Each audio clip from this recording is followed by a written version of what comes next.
한다는 이야기, 이런 것들이 들어있지 않겠습니까? 자, 그런데 어쨌든 사울이 오늘 기름 부음을 받아서 왕이 됩니다. 이때 사울의 입장에서는 이게 진짜 긴가민가 할 거네요. 아버지 심부름 왔다가 자기도 뭐 어디 양 찾으려고 왔다가 하나님의 종을 찾아간 건데, 이거 난데없이 기름 부음을 세운다 이 말이에요. 그러니까 사울 왕은 이게 지금 하나님께로부터 온 건지 어디서부터 온 건지 그럴 거 아닙니까? 그래서 확신을 가지라고 세 가지 증거를 줍니다. 오늘 발견해야 될 게 읽을 때 가운데 사무엘이 사울을 이렇게 한 말을 사울이 사무엘을 만난 후에 떠나가는 길에 일어날 일들을 사울에게 일러주는 장면이 나오잖아요. 세 번의 말인데 2절에 너가 오늘 나를 떠나다가 누구를 만난다고요? 라헬의 묘실에서 두 사람을 만나르니 그들에게 내게 이르기를 너가 찾으러 갔던 암나귀는 찾았다. 내 아비가 암나귀의 염려는 내려놓았으나 너희를 인하여 걱정하여 가로되 내 아들을 어찌하여. 그게 이제 내려가면은 라헬 묘실에서 두 사람을 만나니 그 사람이 뭐냐? 너가 아버지가 네가 그래 찾는 암양은 너가 아버지가 벌써 찾았다. 아버지가 지금 양을 걱정하는 게 아니고 너네들을 걱정하고 있다. 이런 말을 할 거다. 이거 예언한 겁니다. 이런 일이. 두 번째는 뭐냐? 다볼 상수리 나무 정도 가다 보면은 베델로 올라가는, 베델이 하나님의 뭡니까? 산당이 있죠. 예배하러 가는 사람들 쉽게 말하면 만나게 될 것이다. 그리고 그 사람들이 너에게 떡을 줄 것이다. 말을 할 적에도. 세 번째는 5절 6절에 너가 하나님의 산에 이를 것인데 거기에서 뭡니까? 선지자의 무리를 만나게 될 것이다. 이게 증거가 될 것이다. 그래서 너에게 여호와의 신이 크게 임할 것이고 너도 예언하고 변하여 새 사람이 될 것이다. 너도 선지자와 같은 사람이 될 것이다. 뭐 이런 예언을 합니다. 자, 그러면은 이 예언에 담겨 있는 뜻이 무엇입니까? 한번 우리가 해석을 해야 되겠습니다. 자, 사울에게 기름 부은 사무엘은 뭡니까? 그 일이 사무엘이라는 한 사람, 목사, 선지자의 뜻이 아니고 하나님의 뜻으로 사울 너가 왕이 되었다. 이걸 깨닫도록 해야 돼요.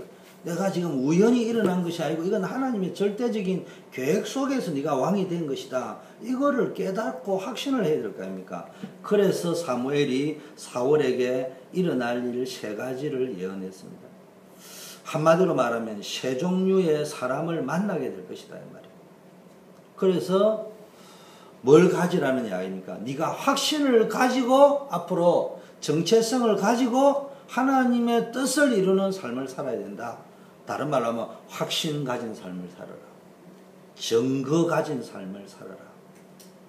그래서 네가 앞으로 만남이 증거가 될 것이다. 지금 내가 하는 말이 그대로 된다는 말이 그 세 가지 만남을 이야기했는데, 첫째 2절에 라헬의 묘실 끝에서 두 사람을 만나는데 그 사람이 여차 양은 다 찾고 너가 아버지가 너를 걱정할 것이다. 이런 만남이 있을 것이다. 이 말은요, 창세기 35장 18절 19절은 라헬의 묘실 곁이라는 말은 여러분 알다시피 라헬이 베냐민을 낳다가 죽은 장소가 입니다. 그 야곱이 거기서 라헬의 묘실을 만들고 기념 묘비를 세웠단 말이에요. 왜 하필이면 라헬의 묘실 곁에서 만난다는 게 아니냐? 사울 왕이 누구요? 베냐민 지파입니다. 이게 무슨 메시지가 담겨 있느냐? 우연처럼 보이는 것 속에 하나님의 필연적이고 절대적인 계획이 들어있다. 라헬을 일찍 데려간 것은 라헬이 죽은 것은 다른 사람도 죽잖아요. 우연히 죽은 것처럼 보여지만은 필연적이고 절대적인 하나님의 계획이었다. 왜냐? 야곱이 세겜 땅에서 가문이 망할 수 있는 사건을 당하다가 하나님의 음성을 듣고 모든 우상을 다 버리고 베델로 올라갑니다. 그 올라가는 길에 라헬이 우연히 죽었습니다. 그러나 하나님에게는 우연이 없습니다. 필연적인 계획이 있었는데 라헬은 드라빔이라는 우상을 가지고 있었어요. 라헬이 살아있다면은 요셉에게 순수한 신앙교육을 시킬 수 없었을 것입니다. 그러면은 요셉을 또 베냐민이 어떻게 됐습니까? 엄마가 어릴 때부터 드라빈 교육을 시키지 않았겠어요. 그러니까 요셉과 베냐민을 향한 하나님의 계획이 절대적이었다. 아버지의 이 말은 뭐냐? 네가 지금 뭐와 연결되냐? 라헬이 우연히 죽은 것처럼 보이지만은 역사의 수레바퀴 속에서 볼 적에는 하나님의 필연적이고 절대적인 계획 속에서 일찍 데려간 것이다. 이런 것처럼요. 아버지의 심부름으로 잃어버린 양을 찾으러 다니다가 못 찾았잖아요. 그러면 그냥 돌아가면 될 것인데 꼭 찾아야 되겠다는 책임감과 사명감 때문에 사무엘에게 물어보기 위하여 사무엘을 찾아왔는데 그 걸음이 왕으로 기름 부음을 받게 되는 걸음이 되었다는 것은 우연처럼 보이지만 하나님의 절대적인 계획 속에 있었다. 그래서 양은 이미 벌써 찾아버렸습니다. 자기가 찾은 것도 아버지가 찾아버렸는데 하나님은 그런 일 속에 결국은 자기가 찾겠다는 양은 못 찾았지만 딴 사람이 찾았지만 그 속에 하나님의 역사예요. 뭘 정했냐? 여러분이 아침에 눈 떠서 지겹거나 오늘도 일하러 가야 되냐? 이렇게 생각하는 토요일까지도 일해야 되냐? 이러는 그 걸음 속에서 하나님의 여러분이 볼 적에는 그게 헛당인 것 같고 그게 허무해 보이고 별 볼 일 없어 보이지만 그 속에 하나님의 인도하심이 분명히 있다 이 말이에요. 절대적인 인도하심이. 그래서 자신이 왕이 된 것은 하나님의 모든 역사를 인도하시는 하나님의 역사 속에서 진행된 것이라는 확신을 갖도록 하기 위해서 또 하나님이 모든 역사를 인도하시는 분이라는 것을 알고 하나님의 절대 주권을 믿고 인정하고 하나님의 주인됨을 인정하고 하나님의 뜻을 이루는 삶을 살도록 하기 위해서 이런 예언을 했습니다. 두 번째 3절 4절에 베델로 올라가는 예배자를 만나게 될 것인데 그 사람이 떡 2덩이를 줄 것이다. 쉽게 말하면요. 예배의 비밀을 아는 자들을 통하여 사울이 왕으로서의 대접을 상징적으로 미리 받게 될 것이다. 이 말이에요. 근데 10절 앞에 9절, 25절, 26절, 27절에 보니까 사울이 공개적으로 왕으로 안수를 받는 게 아니고요. 사환이 따라왔는데 사환도 멀리 떠나보내라 해놔놓고 사무엘이 사울에게 개인 팀 사역을 하고 기름 부음을 받아가지고 너는 왕이다 이렇게 기름을 줬다. 그냥 아무도 모르는 거예요 지금. 사무엘하고 사울하고 하나님 말고는 모른다니까. 그런데 지금 예배하러 올라가는 자들이 사울에게 존경의 표시로 떡 2덩이를 준다. 이 말은 사울이 앞으로 왕이 될 것을 미리 상징적으로 대접하는 거예요. 이게 지금 무슨 의미냐? 선지자가 미리 예언한 이런 일들이 이루어지는 것을 보면서 자신이 왕으로 부르심을 사람인 사무엘이 아니라 하나님의 뜻으로부터 하나님께로부터 온 것임을 확신하도록 자신을 향한 하나님의 계획을 깨닫도록 하기 위해서 이런 일을 반복적으로 주면서 그 증거 속에서 확신을 갖도록 하는데 무슨 확신이냐? 사람의 뜻이 아니고 하나님의 뜻으로 내가 왕이 된다. 또 하나님의 뜻대로 산다. 두 번째는요. 하나님과 이 예배하는 자라는 말은 하나님과 친밀한 교제가 중요하다는 말이에요. 하나님과 친밀한 교제를 하는 예배자는 사울의 왕됨을 미리 알아봤단 말이에요. 자기네 사울이 왕이 될 것이라고는 알았는지 몰랐는지 확실하게는 모르겠지만은 그 대접을 했단 말이에요. 존귀한 자로. 지금 양 찾으러 와가지고 뻘뻘 산길을 돌아다니는 사람이 뭐 존귀합니까? 쉽게 말하면요. 예배 드릴 적에 하나님과 긴밀한 또 깊은 친밀한 소통이 있는 사람, 하나님과 교제가 있는 사람에게는요. 특별한 영감이 있을 수 있어요. 예배 성공. 인간은요. 직관이라는 게 있어요. 직관이 합리성도 없이 직관만 하면 안 되지만요. 인간에게는요. 슈퍼 직감이 있어요. 그게 하나님의 형상을 가진 자의 특징이요. 그래서 뭡니까? 특별한 영감이 있을 수 있다. 성령 충만함 속에서 오는. 그 미리 예언한단 말이에요. 또는 직관적으로 이 사람이 굉장히 뭔가 다른 사람이구나. 특별한 사람이구나. 이런 걸 알 수 있다 이 말이에요. 그래서 여러분이요 예배의 축복을 누려야 되고요. 예배자와의 만남의 축복을 누려야 됩니다. 자 5절 6절에는요 선지자 무리가 있습니다. 쉽게 말하면 성령 충만한 무리, 말씀 성취를 예언한 자들과의 만남이 이루어질 것이다. 선지자의 무리가 이제 내려올 적에 뭡니까 거의 이루어지는 그때부터 사울인 당신에게도 여호와의 신이 크게 임할 것이다. 요즘 말하면 성령 충만이 임할 것이다. 오순절의 역사가 일어날 것이다. 또 사울도 그들과 함께 예언을 하고 새 사람으로 변화될 것이다. 이 말은 평범한 사람이 아니고 선지자와 같은 사람이 될 것이다. 성령 충만한 사람이 될 것이다. 이 말은 뭡니까? 선지자들의 무리들을 만나게 되고 그들처럼 사울에게도 성령 충만과 예언의 역사가 일어나면은 하나님이 쓰시는 사람이 될 것이다. 이 말이요. 곧 이전과 전혀 다른 새 사람이 될 것이다. 하나님 왕국의 초대 왕이 되었다는 것을 확신하도록 이런 일을 줍니다. 그리고 우리 삶에 적용해야 될 것은 하나님의 영에 이끌려 인도하심을 받아야 된다. 당신의 삶이 이거를 우리에게 보여주는 것입니다. 그래서 한마디로 말하면 이거는 뭐냐? 기도의 성공이에요. 하나님의 말씀을 실현하고 성취하는데 뭡니까? 쓰임 받아야 돼요. 성령 인도받고 성령 충만한 삶을 살아야 됩니다. 자, 이것은 하나님의 뜻을 맡은 자들이 가져야 될 믿음의 자세요, 삶의 자세입니다. 자, 적용하면요, 첫째는 뭐냐 하면요, 하나님이 주시는 사인, 표징, 다르면 영어로 사인, 한국말로 번역하면 증거를 가지고 살아야 됩니다. 어떤 증거? 나를 향한 하나님의 뜻을 확신해라. 하나님이 나를 전도사로 부르셨구나. 하나님이 나를 권사로 부르셨구나. 하나님이 나를 세상살 전도자로 불렀구나. 나는 연약하고 부족하고 모자라지만 남이 볼 적에는 별 볼 일 없어 보이지만 나는 시대 살릴 인물로 하나님이 부르셨다. 여기에 대한 확신을 가지셔야 됩니다. 자꾸 나를 보면서 내가 에이 뭐 나 이면 그건 겸손이 아니에요.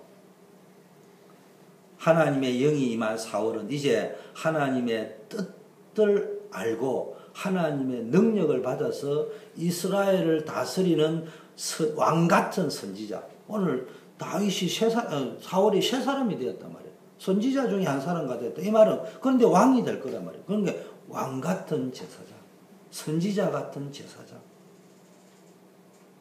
7절을 보면요, 사울에게 하나님은 기회를 따라 행하라고 했습니다. 이게 다른 말로 하면은 시간표를 놓치지 마란 말이에요. 기회를 놓치지 말아야 말이에요. 하나님의 시간표에 인도를 잘 받아라 이 말이에요. 이 세 가지 표징이 사울에게 나타나면은 하나님이 그와 함께 한다는 증거다. 하나님이 인도하는 대로 행하라는 뜻이다. 하나님이 함께 하신다 했잖아요. 하나님이 함께 하시기 때문에 소신껏 일을 해나가라 이 말입니다. 오늘 본문에 나와요. 징조가 4개임. 이 징조가 하나님이 하신 것이 사람이 하신 일이 아니라는 증거다. 이 일이 이루어지면은. 그러면 너는 기회를 따라 행하라는 말은 하나님의 인도를 받아라. 이때를 자꾸 그때도 자꾸 사람적인 인간적인 생각하지 말고 이게 하나님께로부터 나온 것인가 여기고 내가 말한 대로 왕으로서의 준비를 해라 이 말입니다. 그리고 뭡니까? 하나님이 너와 함께 하시느라 하나님이 너와 이제 함께 하니까 자부심을 가지고 확신을 가지고 맡은 일에 충성을 해라. 그 이야기입니다. 적용을 하면요. 성령 안에서 여러분이 새 사람이 되었단 말이에요. 그렇다면 하나님의 인도하심과 친밀한 교제를 위해서 무엇을 해야 되느냐? 첫째는 하나님이 주시는 증거를 가지고 자신에게 주어진 일 또는 시간표에 책임감, 사명감을 가지고 최선을 다하는 삶을 살아야 됩니다. 늘 이야기하자면 우리는 밥 먹고 살기 위해서 직장생활을 하는 게 아니고 경제활동하는 게 아니에요. 직업 소명설. 내가 하는 직장생활 속에 전도 현장이고 선교 현장이고 우리는 직장 선교사입니다. 산업 선교사입니다. 그 속에 하나님이 목사에게 수고한다고 여러분 사례비를 주듯이 여러분의 사례비가 뭡니까? 직장에서 선교사로 일하고 있습니다. 어떨 적에는 내가 뭐 세탁소에 앉아가지고 다리미질하는 것처럼 보이고 그게 뭐 별 볼 일 없어 보이고 아무나 할 수 있는 일처럼 보이지만 그게 하나님이 그게 전도자로 부르신 겁니다. 선교사로 부르신 겁니다. 그래서 하나님이 그 일을 했는데 사례비를 주는 거예요. 그게 월급입니다. 그렇게 생각을 하셔야 된다. 그리고 그 일을 최선을 다할 적에 지금 사울은 양 찾다가 왕이 됐고 다윗은 목동 양 치다가 왕이 됐고 성경에 그래 되어 있습니다. 골리앗 때리잡아가 왕이 된 게 아니에요. 성경에 하나님이 다윗을 왕으로 뽑을 적에 골리앗 때리 부술 적에 왕으로 세운 게 아니고 그건 세상 기준이고 목동으로 양을 치고 있을 때 양 한 마리 잃어버리지 않으려고 공과 사자와 싸우고 최선을 다하는 그 속에서 이 사람을 맡기면은 이 사람에게는 하나님 나라의 백성을 그렇게 양 한 마리 잃어버리지 않으려고 하는 심정으로 나라를 다스리겠구나. 사울이나 다윗이나 처음에는 똑같았잖아요. 사울은 나중에 변질되지만 하나님은 그런 성실함을 보고 여러분을 왕으로 부르듯이 여러분을 축복하시는 줄 믿습니다. 라헬의 묘실 곁에서 두 사람을 만날 것이다. 이 말은 여러분이 어떤 눈을 가져야 되느냐. 자꾸 우연이라는 눈을 갖지 말고 하나님의 필연적이고 절대적인 계획을 보는 눈을 가진 사람, 영안이 열린 사람이 되라. 이 말입니다. 둘째는 하나님이 주신 증거를 가지고 왕이 아닌 하나님께 예배하는 자의 삶을 성공적으로 살아라. 이 말이에요. 하나님께 예배하는 자의 삶을 네가 왕이 되지만 왕의 일을 제대로 감당하기 위해서는 먼저 예배에 성공하는 자가 되어야 된다. 여러분 예배를 경혈히 여기면은 결국은 그 인생은 성공하는 것처럼 보여도 끝에 가면 실패하게 됩니다. 그래서 모든 우선순위를 예배에다가 맞춰보세요. 사울왕이요 나중에 보면은 하나님께 드리는 예배를 가볍게 여기고 만혈히 여기다가 망한 거 여러분 알잖아요. 예배를 우습게 여기다가 망했어요. 사울왕이. 예배자를 만나게 될 것이다. 항상 예배하는 자의 삶을 살아야 된다. 예배 중심, 예배 우선순위. 그런데 오늘 누구를 만났냐? 예배하는 자인데 예배를 마치고 오는 자를 만난 것이 아니고 예배를 드리러 베델로 올라가는 자를 만났습니다. 여러분 알잖아요. 여러분 예배 올 때 자세하고 갈 때 자세. 예배 드리고 나면 아이고 오늘 예배 다 잘했다. 이제 마치고 나면 막 방심이 돼가지고 막 헛소리가 나오고 막 자기 막 체질대로 말 오잖아요. 예배하러 올 적에는 김경희 권사님 오셨다. 구조국 권사님 오셨다. 오늘 대표 기도다. 야 무거운 짐을 나홀로 지고 대표 기도를 어떻게 하냐. 막 이게 뭐 기대감도 있고요. 막 설레임도 있고요. 한편으로는 부담됨도 있고 거룩한 부담을 가지고 와서 긴장된 속에서 예배 드리는데 마치고 나면 풀려버리잖아요. 이 지금 늘 영적으로요. 기대감과 하나님을 사모하는 감과 이런 속에서 그런 걸 거기서 벌써 나중에 다윗은 이런 게 변하지 않았다는 거예요. 항상 이런 중심으로 살면 됩니다. 늘 직장 갈지도 예배 드려가는 심령으로 일하러 갈지에도 누구를 만날 때 예배 드리는 중심을 가지고 만나면 여러분 인생 성공하게 되어 있습니다. 셋째는요. 하나님이 주시는 증거를 가지고 선지자를 만났다는 말은요. 하나님이 주시는 이런 증거들을 가지고 기도 성공이라는 말은 기도만 잘한다 이 말이 아니고 말씀을 성취하기 위해서 기도하는 거죠. 하나님의 뜻이 이 땅에 실현되도록 하기 위해서 우리가 기도할 적에 하나님의 능력으로 그게 되잖아요. 나를 통해서. 그럼 말씀 실현, 말씀 성취의 축복을 누리는 삶을 살라는 것입니다. 다른 말로 하면 하나님 중심의 삶을 살아라. 선지자의 무리를 만났다. 성령 충만하고 말씀 성취를 예언하는 자들과 만났다. 여러분이 어떤 자세로 무슨 일을 하든지 말씀을 실현하고 말씀을 성취시키겠다는 중심을 가지고 기도에 집중하고 하나님을 앙망하고 하나님께 집중하는 삶을 살아보라 이 말이에요. 그래서 강단 메시지가 중요합니다.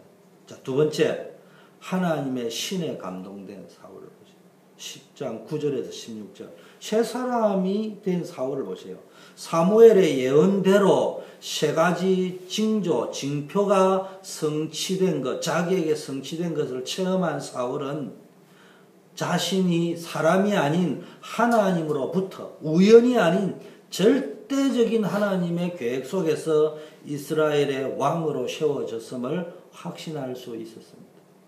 여러분도 인생 살아갈 때 신앙생활 왜 흔들립니까? 신천지에 왜 넘어갑니까? 나에 대한 확신이 없는 거예요. 나를 돌아보니까 나는 맨날 돈도 못 벌고 찔찔거리고 힘도 없고 남들은 잘 나가는 것처럼 보이거든. 자꾸 그 생각하면 안 돼요.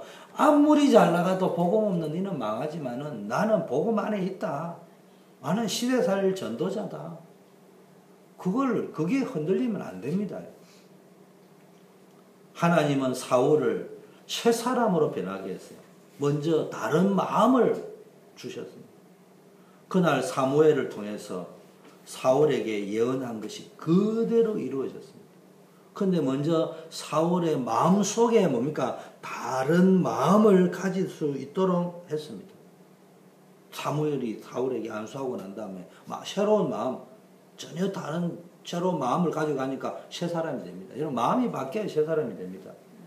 이렇듯 하나님은 하나님의 일을 이루려고 한 사람을 택해가지고 하나님의 일을 맡기실 때는 그 일을 감당할 수 있는 능력도 주시는 줄 믿습니다. 아멘. 능력만 주시는 것이 아니고 능력을 줘도 안 될지도 모르니까 함께 하면서 인도해 주신다. 길을 안내해 주신다. 그래서 여러분이 어떤 일이 맡겨졌을 때 가장 먼저 어떤 행동 자세를 가져야 되느냐? 하나님의 능력을 구하는 자세를. 내 힘으로 하려고 하지 말고 하나님의 능력으로. 그래서 기도하는 겁니다. 그래서 여러분이 잘 먹고 잘 살려고 기도하는 것이 아니고 내가 비록 직장생활 하지만 여기도 지금 산 예배를 드리러 가는 현장이다. 하나님 나에게 직장생활에도 능력을 주셔서 전도의 열매가 맺혀지게 하옵소서. 선교사를 잘 감당하게 하옵소서.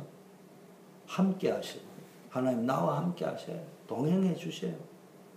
내 길을 안내해 주세요.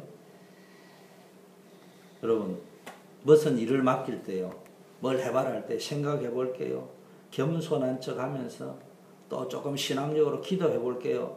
이렇게 우리 보통 대답하잖아요. 이제는 좀 솔직하고 정직해져야 됩니다. 그 말을 하지 말라는 말이 아니고 진짜 더 깊이 생각하고 기도를 통해서 확신을 얻기 위해서 앞으로 어차피 일을 감당할 건데 내가 앞으로 가는 길에 이런 일 저런 일 시험 들 때 시험 들지 않도록 하기 위해서 내가 진짜 다시 한번 기도해 보겠다는 말인지 아니면은 그 사명을 회피할 수단으로 내가 그 말을 습관적으로 하는 건지 한번 돌아봐야 돼요. 여러분 만약에 그게 습관적으로 되면요 그거는 흑암이 통로가 됩니다. 근데 진심으로 내가 이 일을 성가대다 뭐다 중요한 거를 내가 어차피 목사님을 통해서 하나님이 주시는 것이라 믿고 감당하겠지만은 이걸 하다 보면 좋은 일만 있는 게 아니고 시험될 거리도 있으니까 내가 그것도 앞으로 일어날 일까지도 이겨내기 위해서 다시 한번 이건 하나님이 나에게 주신 것이 맞다는 걸 내 안에 확인을 가져야겠다. 그래서 기도하겠다는 말은 생각해 보겠다는 말은 진짜 겸손한 말입니다. 근데 그냥 습관적으로 이거 지금 당장 답변하면 곤란하니까 이런 식으로 하면 안 됩니다. 결정하기 전에요. 꼭 기도하세요. 또 기억해야 됩니다. 기도하기 전에 기억해야 될 게 있습니다. 하나님이 여러분에게 일을 맡길 때는요. 여러분이 능력이 있어서 맡기는 게 아니에요. 약한 자들을 들어서 강하게 하시는 분이라고 했어요. 문벌 좋은 자를 택한 사람인 게 아니고요. 하나님은 능력은 하나님께로부터 오는 겁니다. 단지 여러분 순종만 하면 됩니다. 여러분의 그릇만 키우면 됩니다. 여러분의 그릇만 깨끗하게 준비하면 됩니다. 일을 이루시기 위해서 하나님은 그에 맞는 능력을 주십니다. 우리의 약함이 아닌 하나님의 강함을 보시란 말이에요.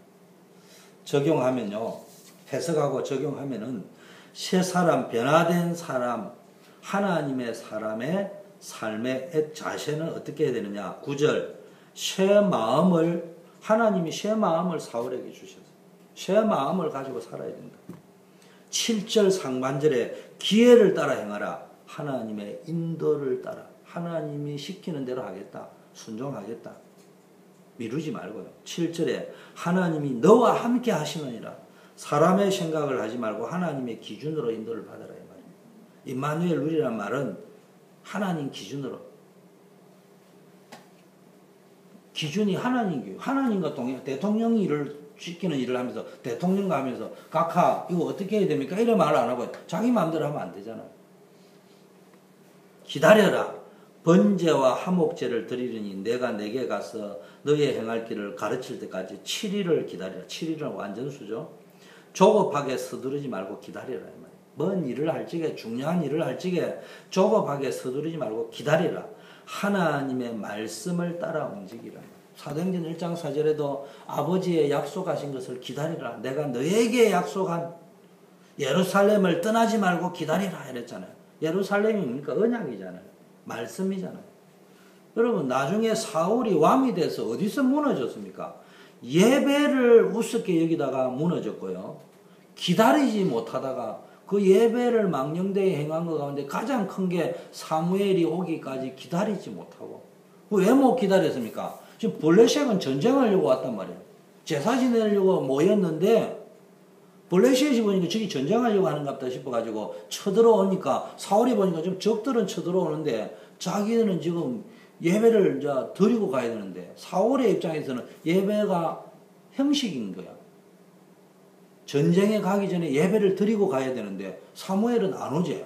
제사를 드려야 집행해야 되나.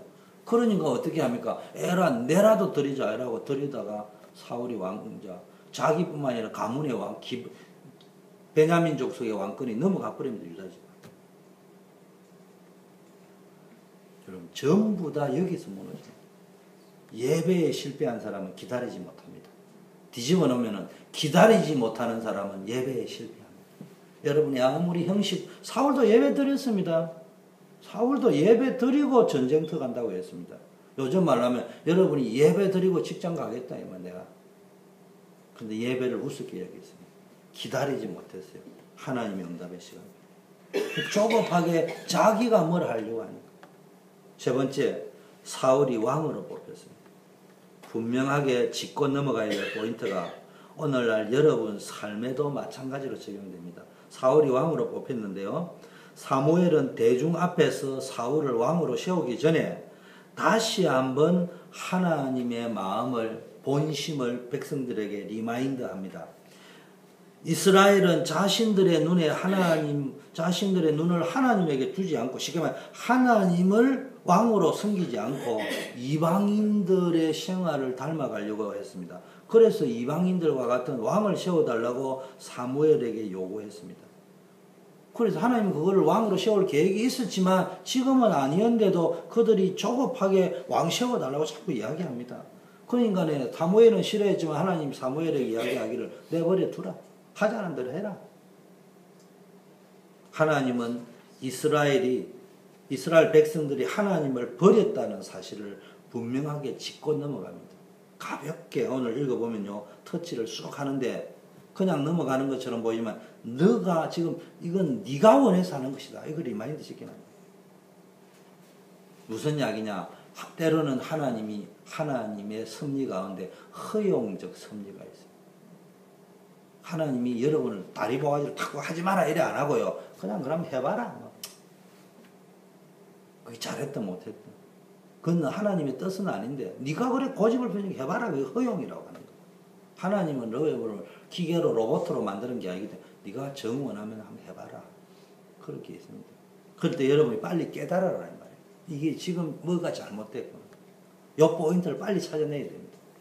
하나님의 뜻이 아니고 하나님의 기준이 아니고 내 기준으로 한 것. 두 번째요. 사무엘의 말에 귀를 기울이지 않습니다. 사람들의 특징이요. 하나님 기준이 아니고 늘 자기 기준으로 움직일 때가 있는데 때로는 하나님이요. 여러분 기준인데도 허용할 때가 있습니다. 그거는 하나님께로부터 온 건 아닌 겁니다. 분명히. 그런데도 여러분이 이건 하나님이 괜찮더라. 아무 일도 안 생기더라. 예를 들면 주일 성수 안 한다. 구약에 보니까 대표적으로 십계명 대표적으로 나오는데 십계명 어긴 사람 다 죽었어요. 구약에 대표적으로. 근데 지금 신약에 와가지고 그때마다 죽은 거 아니잖아요. 그때 괜찮더라 이게 아니고 허용한 겁니다. 그래 한번 해봐라. 그때 괜찮더라 이러면 어느 날 당한다 이 말이에요. 무슨 말인지 이해됩니까? 어떤 독일 학자가 자동차 사고를 연구를 했는데 이런 겁니다. 차가 서고 나니까 차 문을 팍 내리려고 여니까 배달하는 오토바이가 샥 지나가는데, 어이구, 이게 문 열지에 부딪혀서는 사고 안 나겠냐, 이런 일이 있잖아. 우리 그런 경우 있거든요. 그러면 그게 300 몇 번이 반복되면은 그 사고가 반드시 난다. 통계적으로 딱 나와 있단 말이야. 무슨 말인지 알겠죠? 그러면 앞으로 내가 내릴 적에는 절대로 이렇게 돌아보고 확인을 해보고 내리는 습관을 기르면은 그게 이제 안 일어나겠죠. 그런데 그래도 괜찮다 이러고 자꾸 하다 보면 300 몇 번 되면 반드시 일어난다 이 말이에요. 말로 하자면은 내가 주일 성수 해야 되는데 안 하고 계속 해도 아무 문제 없다니까. 그러나 그게 300번인지 1000번인지 모르지만 하나님이 허용하는 한계를 넘어서면은 문제 생겨버린다 이 말이에요. 무슨 말인지 알겠죠? 그렇기 때문에 내가 점검해야 될 포인트, 내가 지금 삶이 하나님 기준으로 사느냐, 내 기준으로 사느냐, 내 생각대로 사느냐, 하나님 말씀 기준입니다. 점검해야 될 포인트입니다. 두 번째, 지금 왕 세우는 일이 이제 저거 손 이루어지는 일 급급해가지고 사무엘이 이 말을 하는데도요, 귀도 안 기울입니다. 이스라엘 백성들이. 왕 세우는 일에 흥분해가지고 사무엘이 하는 말이지 뭔 말인지 못 알아듣어요. 여러분은 지금 무엇에 흥분하고 있고요? 엑사이팅합니까? 하나님이 마음에 두신 그 일에 여러분도 같이 엑사이팅하고 기대가 되고 설레고 사모합니까? 아니면 여러분 눈에 좋은 대로 하는데 엑사이팅 해가지고 내 뜻대로 되고 막 내 기분에 내 눈에 보기 좋은 대로 가니까 막 너무 좋고 흥분되고 그럽니까? 어떤 순간에 하나님에게서 여러분이 눈을 돌려가지고 세상을 갖고 있잖아요. 그러면 어떤 상황에 어떤 현장에서 여러분이 하나님을 버리고 세상을 선택했는지 내 행동 패턴을 한번 점검해 봐야 돼요. 그걸 회개라고 합니다. 세 번째는요. 사울을 멸시하는 자가 있습니다. 사울을 왕으로 세웠는데 자, 그럼에도 불구하고 이 왕 세우는 게 하나님의 뜻은 아니었지만 하나님은 원래 왕 세울 계획이 오래전부터 있어요. 아브라함 때부터 10왕이 맥에서 나오고 했잖아요. 그 왕 세울 거라는 겁니다. 그러나 지금은 아니었음에도 불구하고 일단 하나님이 허용하는 단계 속에서도요. 하나님이 세운 건의가 있습니다. 사울은 미리 하나님의 택하심을 입었고 사무엘에 의해 기름 부음을 받은 후에 공개적으로 제비 뽑기를 통해서 이스라엘 왕, 이거 웃기잖아요. 사울이 왕으로 기름 부음을 받았는데 사무엘에게 공개적으로 제비 뽑기 했는데도 딱 누가 걸렸어요? 사울이 걸렸다. 이게 하나님의 뜻입니다. 대부분 사람이 사울을 환호하고 왕으로 세워진 것을 인정했지만 몇몇은 사울을 못마땅하게 생각하는 장면이 나옵니다. 왜냐? 사울과 같이 작은 자가 베냐민 지파에서 제일 막내 지파에서 태어난 사람이 자신을 구원해 준다고는 믿을 수 없기 때문에. 이게 뭐냐? 여러분 삶에 적용할 적에 근본적으로 하나님이 보실 때 문제 있죠. 요즘 교회 욕 들어먹고 목사님 욕 들어먹고 성도들이 욕 들어먹는 교회 위기 시대 맞아요. 그래도요. 그 사람들이 아무리 교회를 욕해도요. 결국은 하나님이 교회를 축복합니다. 성도를 축복하고 목사님 축복합니다. 뭡니까? 하나님이 인정하셨다. 하나님의 주권적으로 허락하신 것을 무시하고요. 그냥 눈에 자꾸 비판적 시각만 갖지 말고요. 하나님이 세우신 그걸 인정하시란 말이에요. 그렇게 살아갈 때 하나님이 축복하시는 겁니다. 자, 마지막 네 번째. 그때 앉아 사울을 멸시하는 자들을 우리가 그냥 하나님이 세운 걸 모르고 육신적인 기준으로 멸시하면 안 되고 하나님의 주권, 하나님이 세우신 권위 인정해라 이 말이죠. 우리가 볼 적에는 뭐 박근혜 대통령, 오바마 대통령이 불신자는 그래야지만 기독신자는 그래야 하면 안 돼요. 뭐 하는 게 마음에 안 들어도요. 우리는 일단 그것이 틀리는데 맞다고 해라는 말이 아니고 그 말을 이야기하는 것이 아니고 그럼에도 불구하고 박근혜 대통령 그만두라 이런 소리 하면 안 된다 이 말이에요. 오바마 대통령 그만두라 할게요. 기도하면서 하나님 대통령 임기하는 동안에 대통령직을 제대로 총명하게 감당할 수 있도록 지혜를 주시고 제발 저런 짓 안 하도록 해달라고 기도해라는 말이지. 그게 축복받는 길이란 말이에요. 그리고 무엇을 잘못했는가는 분명히 지적하는 것은 괜찮아요. 그런데 우리가 한국을 보시면 너무 하잖아요. 온통 박근혜 씨 대통령, 나도 박근혜 씨 요즘 하는 거 보면 마음에 안 들어요. 그렇다고 그 사람을 대통령 그만두라고 이야기하면 안 되잖아요. 기도해야지. 자, 마지막 네 번째. 그때 사울이 뭡니까? 자기를 멸시하는 자들이 있는데요. 사울이 보인 태도를 보세요. 겸손하고 온유했습니다. 여러분도 이 초심을 잃지 말아야 돼요. 처음에 보면. 겸손은 사울은 사무엘과의 첫 대면에서 하나님이 너를 왕으로 부르신다는 걸 들었을 때 자기가 얼마나 나약하고 미약한 자를 알았다. 나는 힘이 없다는 걸 알았어요. 왕 뽑힐 자격이 없다는 걸. 그래서 왕으로 뽑히는 당시에도 어디요? 행구, 구르마, 리어크, 말로 하자면 수레 사이에 숨어 있었다. 그런데 사무엘이 그 사울이 숨어 있는 장소를 알려줘야 할 정도로 그 숨어 있었습니다. 그만큼 겸손했습니다. 22절. 그런데 나중에 사울이 겸손이 변하여 교만이 되어버리죠. 그게 문제가 왔습니다. 그런데 다윗은 영원히 겸손했습니다. 자, 거기에 뭐까지 나오냐? 온유까지 나옵니다. 자신을 반대하고 조롱하고 무시하는 사람을 향하여 27절에 보니까 사울이 분노하지 않았습니다. 그런데 나중에 가면 어떻게 합니까? 사울 보세요. 자기의 평생을 어디에 뭡니까? 다윗에 대한 분노로 살았습니다. 미움과 분노로. 이 온유함을 잃어버렸습니다. 여러분, 하나님 겸손함과 하나님이 함께 하신다는 인도, 하나님의 능력이 필요하다는 그 겸손함과 뭡니까? 온유한 마음을 가지고 살아야 되는데 하나님의 인도하신 가운데 여러분이 살아간다면은 하나님의 인도받는 사람의 특징은 겸손한 마음과 온유한 마음을 잃지 말아야 됩니다. 온유한 자가 땅을 차지한다고 했는데 아쉽게도 사울은 왕이 될 당시에는 이게 있었기에 하나님이 이런 걸 보셨는데 하나님의 제사를 망령되이 여길 정도로 교만해져. 어느 정도 교만해지냐?